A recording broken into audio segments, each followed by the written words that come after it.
Bagasse-fired boiler faces one major operation challenge, which is high and inconsistent moisture content in the fuel.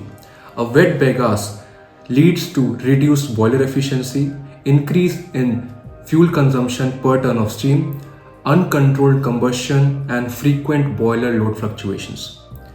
Sensible and latent heat in the boiler is wasted in significant amount for evaporating the moisture in the fuel. Many of the sugar mill owners and consultants are looking for maximizing the boiler efficiency, increasing their cogeneration period, improving steam to fuel ratio, and having a stable boiler operation throughout the crushing seasons.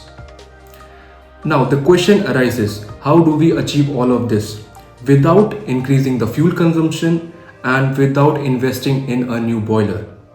The answer is Bagasse Dryer Technology. A Bagasse Dryer Technology uses the waste heat from the boiler flue gas to reduce the moisture in the fuel.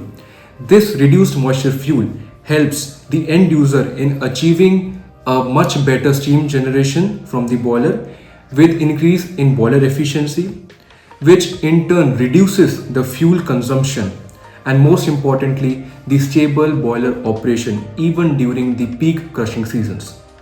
A Bagasse Dryer technology is not just a technical upgrade. It is a strategic efficiency investment with measurable return on investment and a long-term competitive advantage for the end users. Thank you.